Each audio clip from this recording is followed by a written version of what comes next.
back, ladies and gentlemen. I hope your day has been productive in our parallel sessions that have been going on since we were with each other this morning. I've had a fantastically productive day that I just wanted to share with you for a second.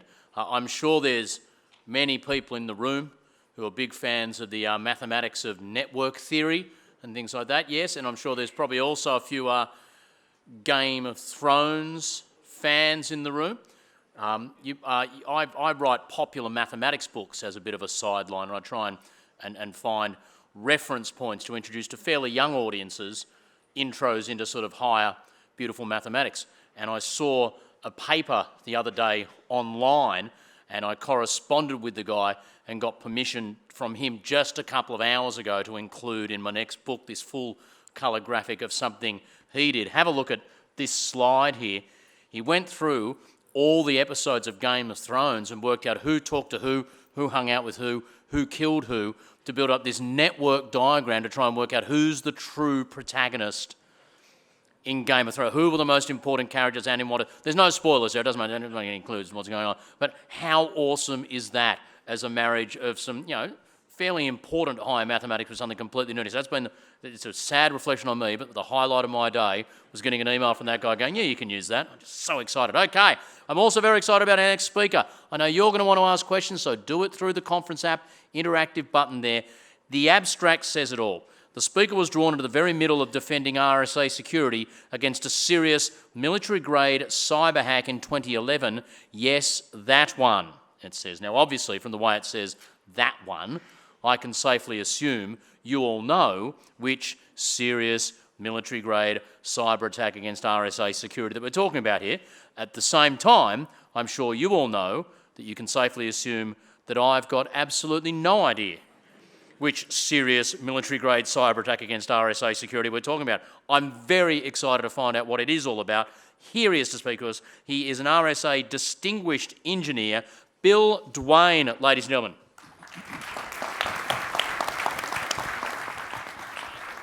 Thanks.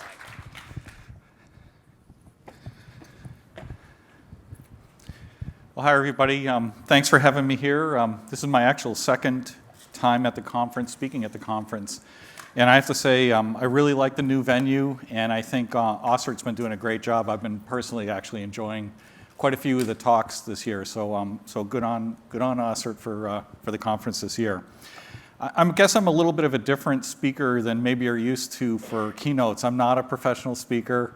I'm not a malware expert. I'm not a cyber warfare expert. I'm actually an engineer who happened to have his butt thrown into one of the worst nightmares of my life in the middle of a cyber attack. And it's really to share a little bit about that with you and hope that, some ideas that I have about how you might defend yourself a little bit differently and how the attackers really work might help you should you ever, unfortunately, be found in a similar kind of situation.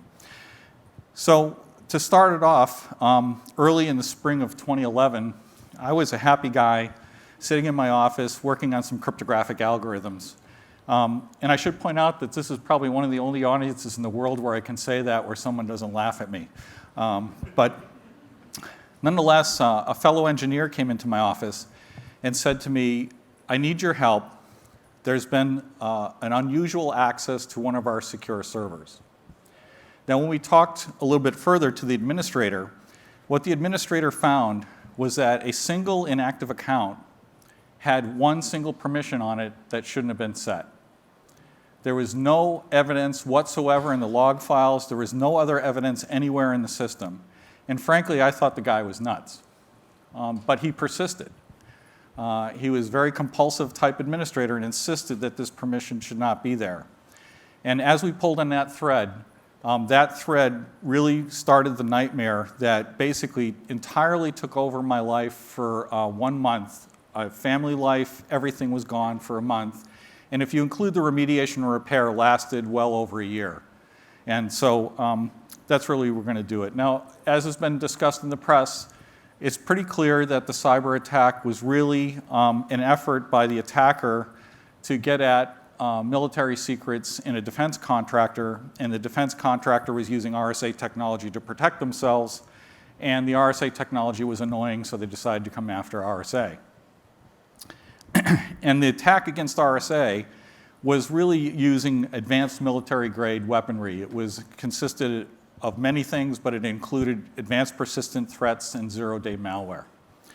And RSA as a commercial entity doesn't have the ability to actually identify who an attacker of that is, but General Alexander, then head of the NSA, did say in a public Senate forum that it was China's military that had attacked RSA as well as a number of other companies within the US at that time.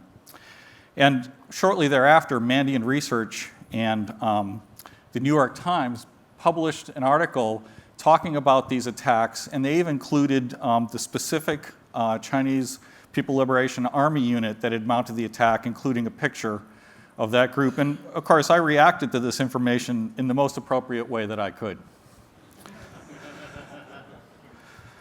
But being a part of this cyber attack opened a door to me that, especially being an engineer, this whole arena of advanced cyber weaponry, cyber attacks that I had never really fully understood, and many of my assumptions about how these things work turned out to be wrong. And I think partly due to RSA's openness, which at the time was a bit unusual, and in fact, we took it on the chin for being fairly open about the fact that we've been attacked. We had things like competitors using it against us in marketing literature, and we had a lot of negative press about it. But I think that openness, together with the fact that I was working with multiple countries' intelligence agencies, FBI, NSA, Homeland Security, and police departments, gave me insight into other cyber attacks. And what this talk really is a distillation of what I've learned by talking to these other people that have had similar accounts and never mind. So I'm not going to talk any details about the RSA breach itself or any other customers that have brought the information. I'm going to talk about the general techniques and tactics that I see going on there. So let's start off by talking a bit about the attackers. You've heard from some other presentations in the conference that these are professionals. These are not hackers.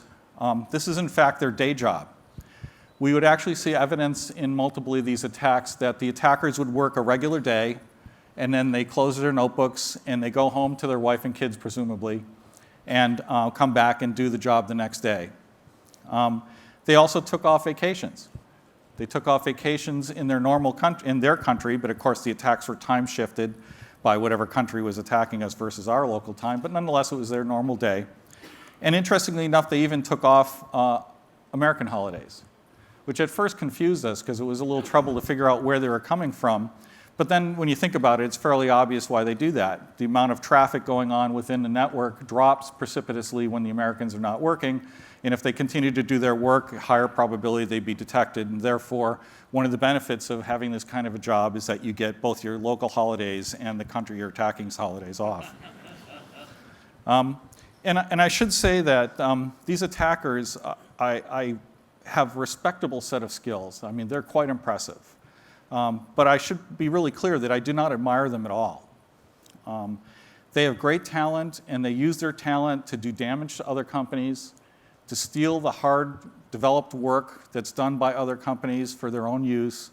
They damage companies in a way that puts employees and their families at risk.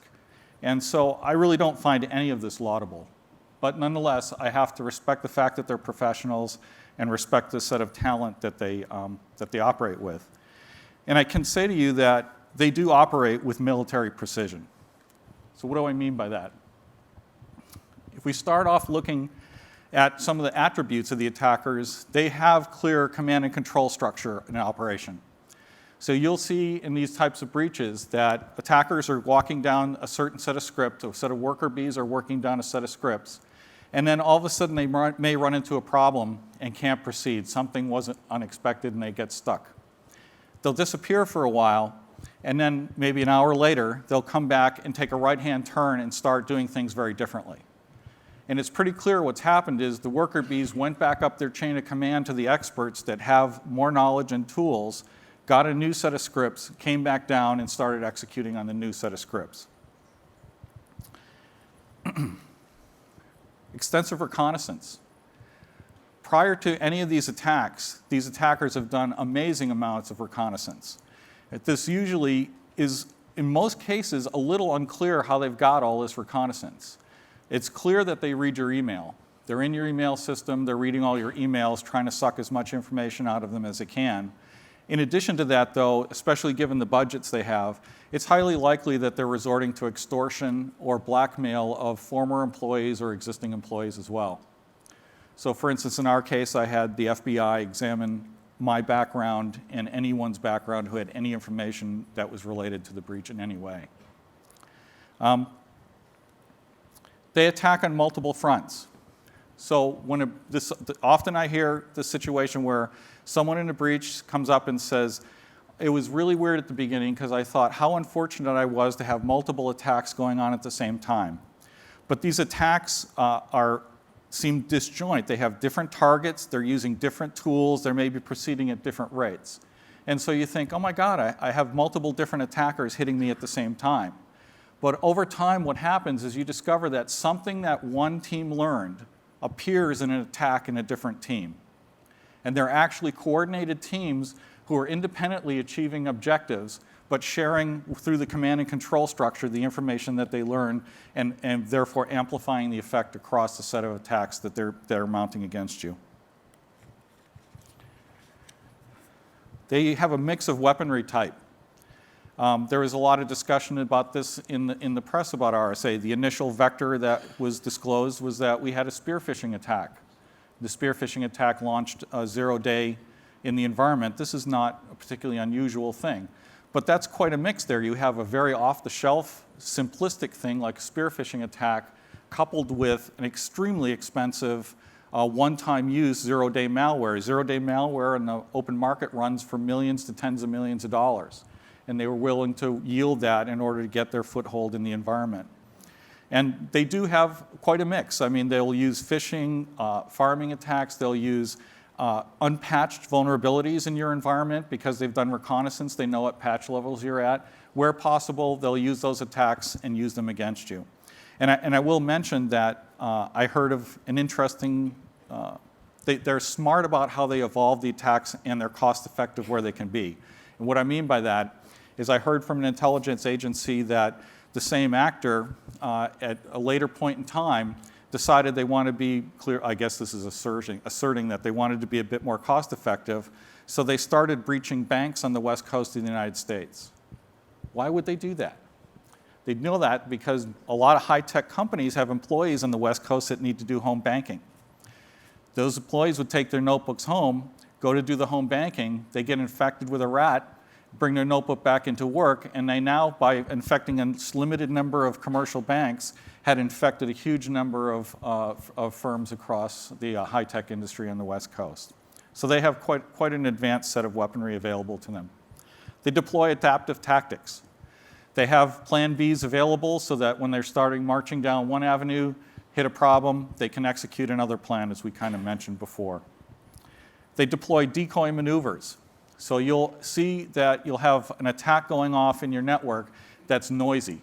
It's generating a lot of noise. They're not cleaning up well after themselves.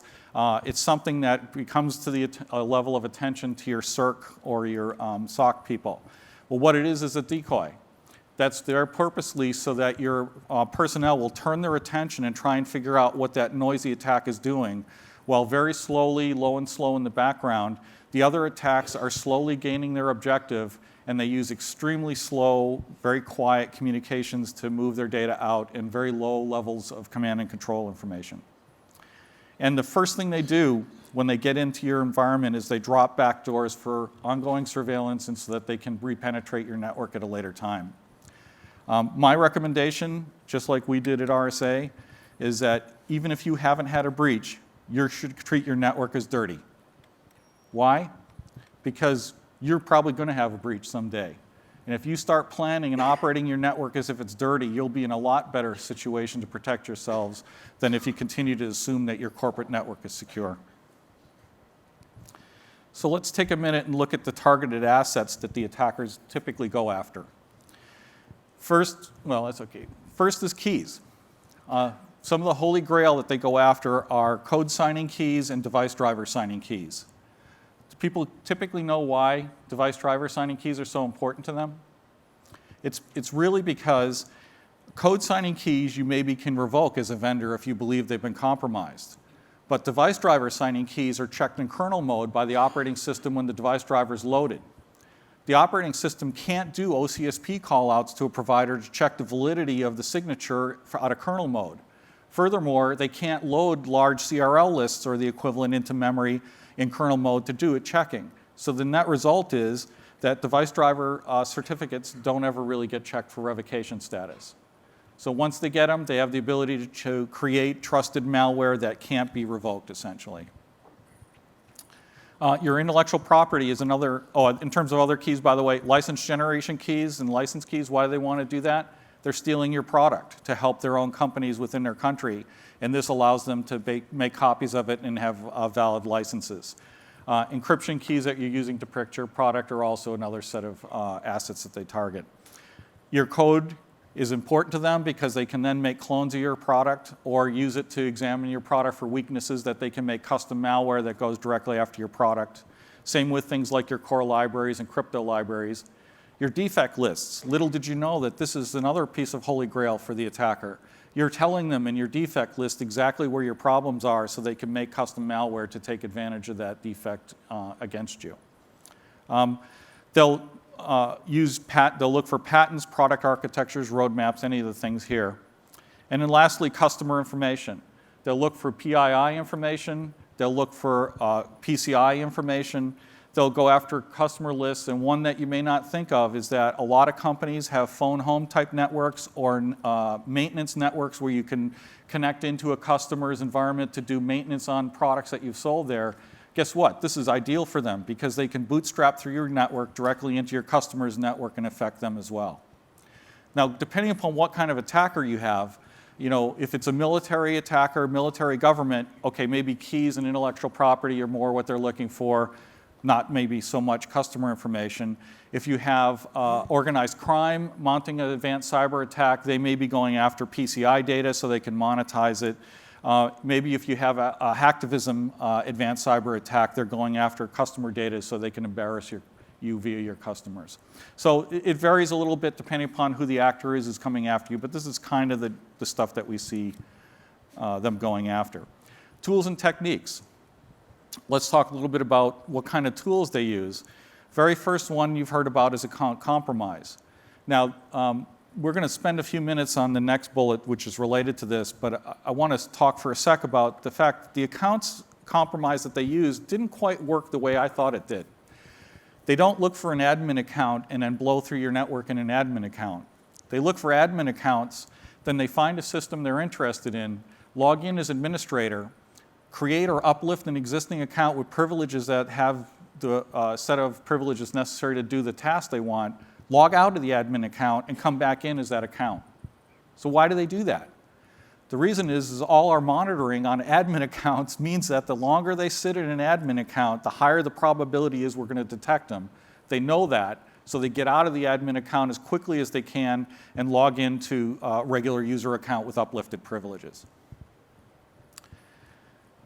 This is probably the biggest thing. This is one of the most important things I want you to take away from this talk. Memory cached password hashes. If you don't understand pass-to-hash attacks, I strongly, strongly encourage you to read up on it and spend a lot of time to learn about pass-to-hash attacks. Okay, look, this is worth a few seconds. I hope this doesn't mess me up with time. But modern operating systems have gotten so complex that if you actually had to log in every time you touched a network resource, every time you touched a printer, a file share, whatever, you'd go insane. You just wouldn't be able to do your job. So all modern operating systems, Windows, Linux, whatever, will, when you log in, take the hash that you use to log in and cache it up in memory. When you're not looking and you touch the printer or the file share, it replays that hash as if you were logging in order to get you logged into that service. So it's really an ease of use feature. Okay?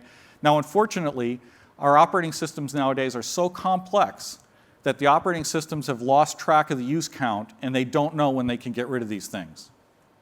And they create lots of variations. Like in Windows, it's not just the login hash that you have. There's the Kerberos tickets cached, the ticket granting tickets cached, The NTLM version of it is created and cached. They create all the backwards compatibility hash values that they need and store them in memory as well. The attackers know this. They know that you can't get rid of these things. So every time you boot a system, memory starts accumulating these hash values, and they keep accumulating and accumulating, and they stay there until the next time you reboot the system. So what do the attackers do? They don't go after your hash database, the password file. They suck them right out of memory.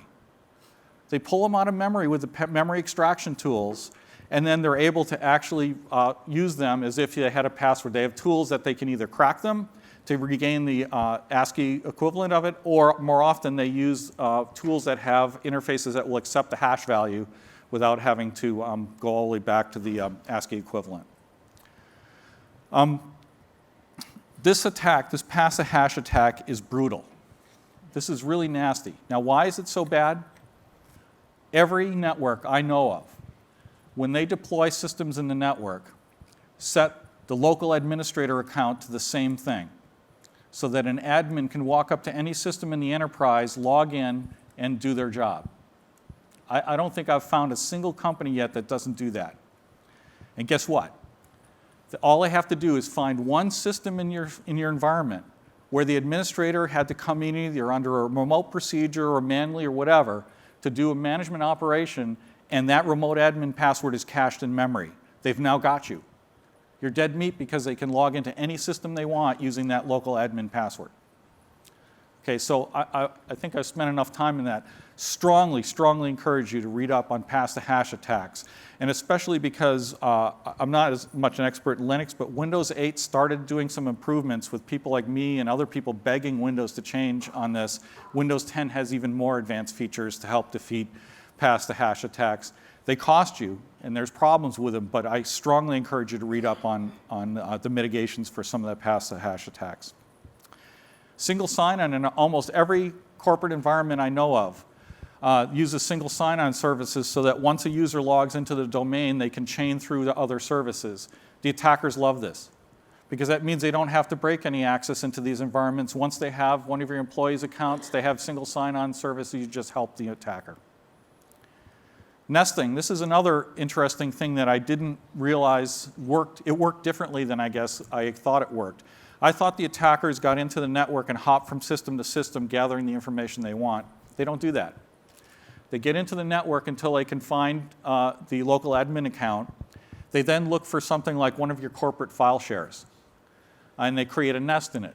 The corporate file share has got lots of I/O activity going on. It's got people interactive and non-interactive logins happening all the time. It's got a bunch of disk space at their disposal. And they create a nest there, and then they use tools to reach out remotely, get what they want, bring it back to the nest so they can then pack it up and exfiltrate it out of your company. So they exhibit this kind of nesting behavior. In terms of exfiltration or moving the data out of your environment, the most common thing they see is that they use something like encrypted RAR segments. So they'll bring the data in, pack it up into RAR using RAR, and then they slowly exfiltrate the RAR packets out of the environment. The fact that they use encryption, by the way, is particularly annoying. and it sounds funny to have someone who's a cryptographer kind of saying that, but the truth is, if you can see inside of one of these exfiltration packages, they're like gold. And we were lucky enough that we were testing a product from a company called NetWitness at the time, which creates network-based memory, if you want to think of it as a buffer on your network ports. And we could actually capture exfiltration packages and try and look at them. Now, often we'd miss parts of the RAR transmission. We miss a segment here or there. And I'm not sure that many other companies, other than a deep crypto company, would have been able to take an encrypted a file encrypted with RAR that was missing segments, reverse engineer it, and get back the contents of what was in there. But when we saw it, it was very enlightening, because not only did they transmit out any of the captured information they were looking for, they send out their scripts and they send out the tools they use so that when they later on look at it, they can understand what they've done.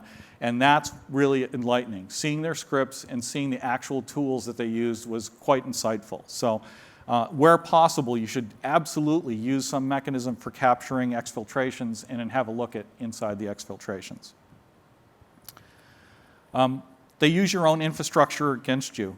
And my favorite example of this, and I apologize for anyone who's a SQL programmer here, or SQL person, but SQL is like the attacker's best friend. And this is I'll use this as an example. SQL, sure, it makes sense if I'm sitting in my nest that I can use SQL to mount a remote database and then access the data. That's what SQL's for. I get that. That makes sense. But if you've turned on the developer tools with SQL, you're able to now execute remote procedures having all the data dumped locally. Well, wait a minute. That starts to be a little, hey, wait a minute. Attackers love that. That makes their nesting behavior easy because they can execute remote operating system level scripts and have the data come locally. Oh, the XP commands in SQL.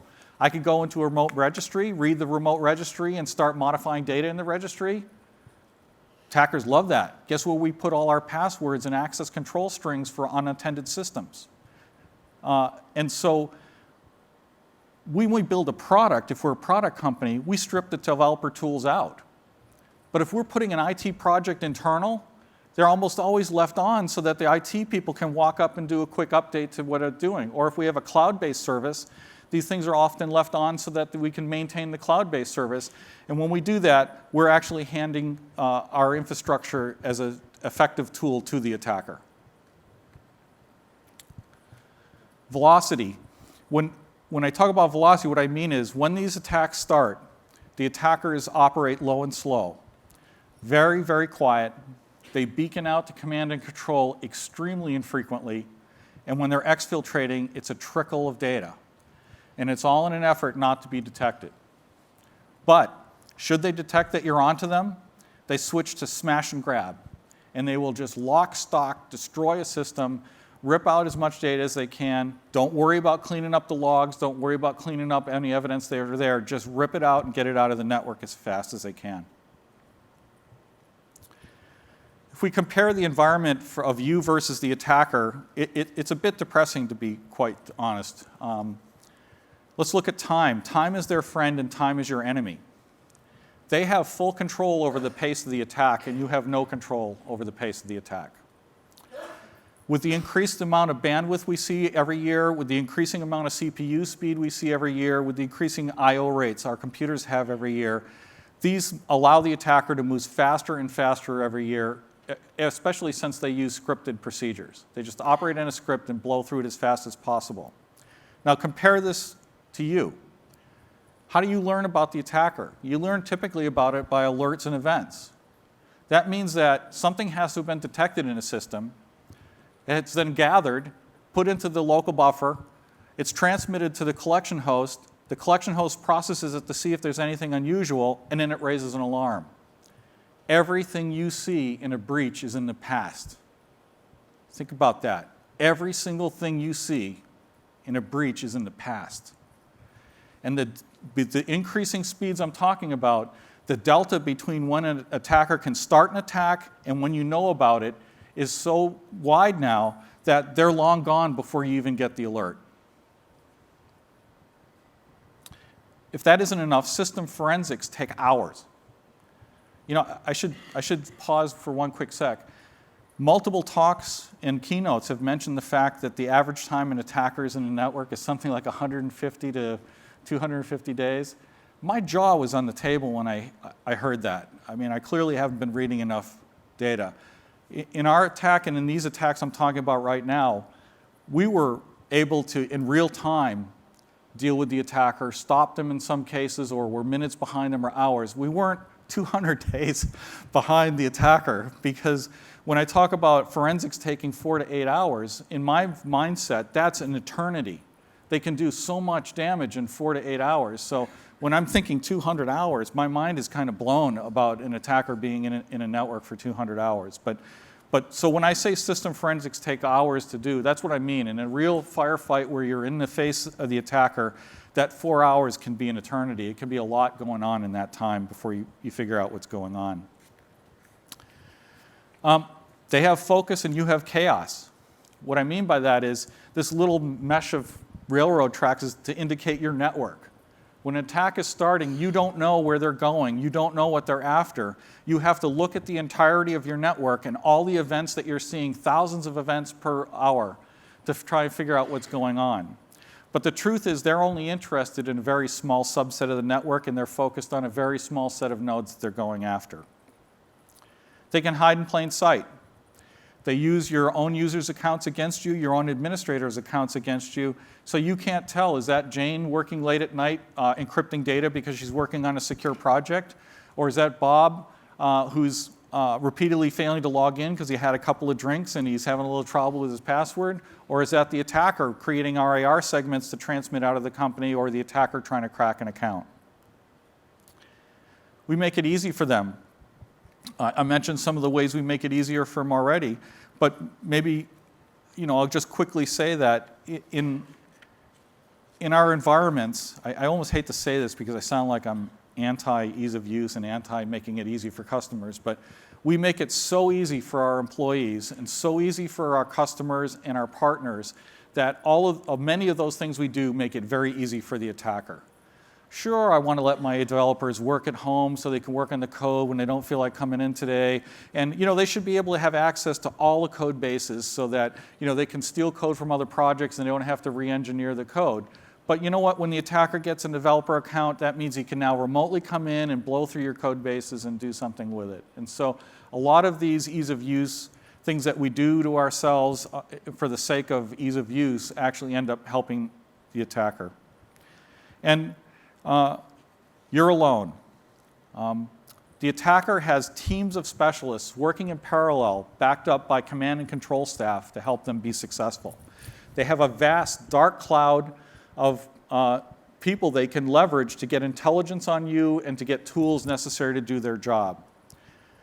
They even can use the latest research by white hat researchers to help them develop even more effective attacks against you. But contrast that to you. You're bound by employee non-disclosure agreements. You're bound by contracts with your customer. You're bound by contracts with or non-disclosure agreements with the intelligence community that you can't talk to people, you can't say what's happening, you can't ask for help, you can't explain what's going on. And your intelligence community partners will share and help you, but only so much.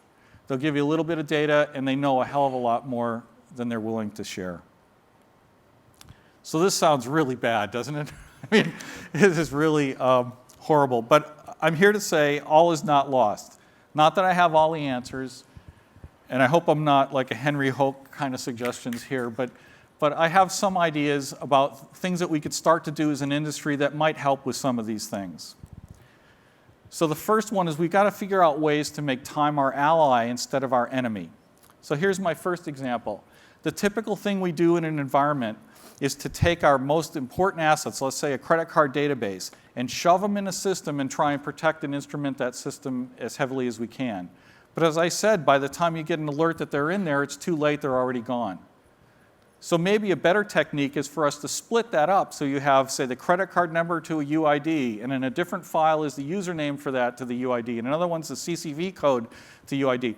Put them all in separate systems, and then instrument them so that if someone touches a system, you know. And then, by the way, you shouldn't be encrypting them, but that also creates a multiplier. Now you have keys that you can put in other systems. And God forbid the attacker should come in and touch any one of the systems, you now can shut down access to all other parts of the system. They may get one piece of it, but that's not going to give them their total objective. You've now used time as your ally to try and prevent the attacker from getting somewhere. Make a time chart that shows the progress of attacks and exfiltrations, because when you're working late at night at 3 in the morning, your brain is not working well, you need something graphical to help you do it. And a quick example on this one here is you might have thought that exfiltration alpha was actually a result of system X being attacked. But if you notice, it actually started some set of minutes before the attack to system X was over. Guess what? You had another attack probably somewhere earlier that you don't know about yet. So timelines can be very useful to you. Know thyself. I should have used the Game of Thrones chart for it. But this is an example network map. This is what the IT personnel and the CERT personnel deal with. They see your network as a series of links connected by IP addresses connected by links. When an attacker is touching a particular IP address, they don't know what that means. They know they're visiting this address and this address and this address, but they have no idea what the underlying meaning of that particular attack is. What you need to do is overlay a set of business process information where your critical data and business processes are on top of that IP address map, so that when an attacker touches a particular node, you can say, oh, wait a minute, that's the critical green data. That means they're probably going after green data, and I better find the other systems that have green data and do something about it. Overlaying your business processes and your business data on top of the low-level IP map can be one of the most important things you do, and allow you to ask questions like, what is the relationship between the visited systems, or are the assets stored on one visited system somehow related to another system? And this is one of the most important things you do. Now, guess what? When you do it, you better darn well not have this on your network somewhere, or your attacker is going to find it. So you have to start thinking about moving stuff into physical safes or mill-grade USB drives. Pretend to be your enemy. I hear so many people talk about doing threat models, and so few people actually doing a decent threat model. Figure out what your critical assets are. Figure out how the attacker is going to come after them. Recurse on it, saying, now that I protect it that way, how are they going to come this time? And then recurse on it again and again and again, until you get to the point where the business risk is low enough that you can tolerate it if the attacker goes after it. And again, your threat model is one of the most sensitive documents you're going to have. You better protect it carefully. How's about let's make lives a little harder for ourselves, but a lot harder for the attacker? Biggest recommendation, get rid of common local admin passwords. That one step would get rid of many pass-the-hash attacks. How's about adding some heterogeneity to our systems? Our environments are homogeneous collections of systems managed by common policies, managed with common administration. That equals common vulnerabilities. If we mixed it up a bit, we actually might have some resilience built into our network. Let's take a lesson from nature about some diversity. As I mentioned, limit the scope of single sign-ons and your domains. That way the attacker doesn't get everything when they break into one domain. And please decouple authentication into any of your custom domains away from your domain authentication. Upgrade your crypto defenses or crypto key defenses.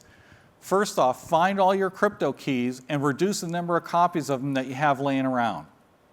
They're going to find them, so get them off of your network. Ones that you need, put into hardware like hardware security modules or smart card devices, so that they're write-only devices and the attacker can't extract the key material. But don't forget about your backups. Don't forget about your archives. Don't forget about your key archival procedures, because they'll intercept them there if they can't get them off your operational system. And most importantly, get them out of your automated build procedures, so that the keys for signing the code are not in automated build procedures. Put them into hardware. Consider isolationism where appropriate. What I mean by that is, in the most severe cases, you may want to fragment off part of your network with your critical business assets and run it as a separate environment, totally detached from the corporate network. This is exceedingly painful to do. Think about just getting patches or virus updates in there, or getting the alarms and alerts out. It's difficult and it's really painful. And we even got into an argument between National Security Agency that was recommending using data diodes to isolate a network, versus Homeland Security that said, no, you do that and eventually the operators get mad and they'll find a way to circumvent it. Go ahead and please use multiple layers of different vendor firewalls with an XML gateway on top and XML control is the way to do it. Whatever, talk to your intelligence agency and find out the best way to do it. And if you're going to do it, make darn certain that you strip your systems all the way down to their boot ROMs and all your devices down to the ROMs, and flash them from known good sources. Otherwise, you've just left a big gaping hole in your isolated network environment. It's really awkward to make new friends, but we have to do this. We have to embrace indicator sharing standards and informal bodies for sharing information about who's attacked us, what staging servers they use, what tools they used. And it's really awkward to do this when you're sitting across the table from a competitor, saying to them, I've been breached, but here's what happened. You have to sanitize it so you don't leak any corporate information, but we have to start sharing this stuff. They're sharing information about us in their dark networks all the time. What's wrong with us as an industry that we can't figure out how to make this sharing work well for us? Getting towards the end here, the lessons from the RSA breach are pretty sobering. They spent a lot of time, money, cyber weaponry, and people to attack RSA, and I think there's a pretty, this is my personal opinion, I think it's a pretty good chance that it was just a backup strategy, that they really got what they wanted by going directly after defense contractors, because RSA doesn't have the information they need. We don't know who gets what tokens. We don't know what users have for user IDs or PINs. We don't know who's working on what project. So they had to attack the defense contractors anyways. And if they're willing to spend this amount of money and effort as a backup strategy against one or two defense contractors, that's a pretty sobering thought. They're focused, motivated, funded, willing to spend lots of money, and they really don't care who the collateral damage is. Lest you think it's just us, you probably are a target for a cyber attack. You supply the government or defense contractors? Absolutely you are. Are you a big company that's pretty successful? Well, guess what? The military of many governments will launch cyber attacks against you to steal your intellectual property to help their local industries be successful in the marketplace against you. And if not, well, that's okay. You only have to worry about organized crime trying to monetize your assets or hacktivism trying to embarrass you. They're going to get in. They've just got the amount of budgets, weaponry, resources that can dwarf anything that a corporation can muster. And they can deploy 0 days when they have to. So the real question is, they're in your data center, what now? So I'm starting to get low on time, but I've got a few things. These are kind of recapping what we talked about, but I'll go through them quick. We've got to evolve from protecting perimeters mentality to rapid detection and response mentality. Stop putting stuff in heavily guarded systems, spread it out and instrument it and detect when people are attacking it. We've got to internalize that when we make it too easy for our customers, partners, and stuff, we're actually making it easy for the attacker and in the end hurting the people we're trying to help. Treat your corporate network as dirty. For sensitive data and processes, you have to push the data, the security up to the application level. Don't rely on just SSL and VPNs. And start talking in terms of data protection and data protection in transit at rest. Talk to each other about our attacks. We have to let our CERT people know what's going on in the business so that they can figure out what's happening in a breach. We've got to add heterogeneity to our infrastructure and get rid of local common admin so that we can deal with pass-the-hash attacks. And in the end, I've got some personal thoughts. I hope I can run a couple minutes to just tell you from a personal point of view what it's like being in a breach situation. I never worked so hard under so much stress and with so much at risk in my career. At one point, I was working every day of the week, 18 to 20 hours a day, and sleeping in a hotel for a couple hours right near work before going back in. And the strongest thing that was driving me, I'm slightly embarrassed to say, wasn't the customers, the stock price, or anything else. It was the thought that if I failed, my fellow employees would be out of work, and it was going to affect the food on their tables and their kids going to school. The attackers came after me personally in my notebook and with malware injection and tried to come after me, and they realized what I was doing. I have a pretty low internet profile. In fact, the conference had to ask me for a picture because they couldn't find a picture online that they wanted to use for me. But that all got kind of destroyed by this. I suddenly popped up and I was on the radar screen of the attackers, the NSA, Homeland Security, multiple international intelligence agencies, and multiple defense contractors around the world.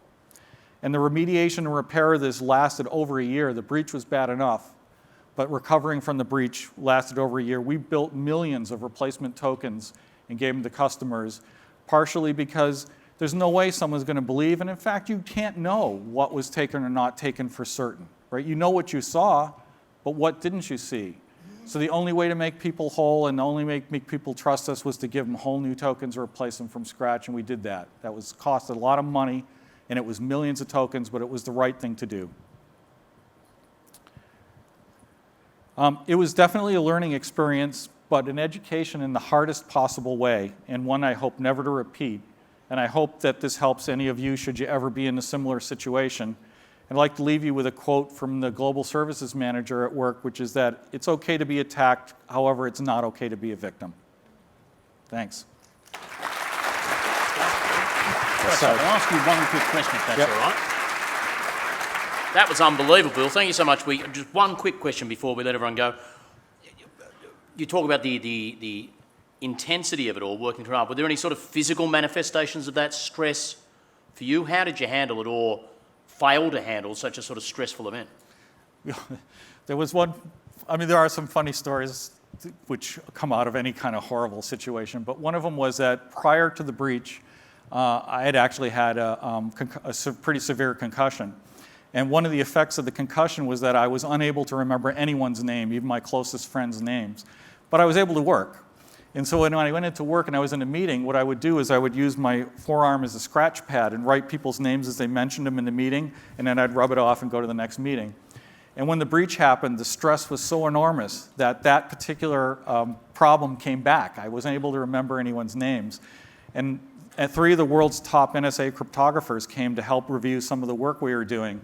And I was in the meeting with them, and I would stand up in front of a board of crypto I was doing, and I looked at them and I said, "So, Margaret, as you can see," I said, "So, as you can see," and then I had to go, "Margaret," and all I could think of is they thought I was basically Rain Man, that I was able to do crypto till the cows come home, but I wasn't able to remember a simple name. So, but this is wonderful. He has a million stories. You're going to be available at the dinner tonight, but also at the AusCERT table tomorrow if people want to come and talk about anything you've spoken about That's today. right. Big round of applause, please, for Bill Duane. That was just fantastic, Bill. Thank you very much. Mate. Thank you.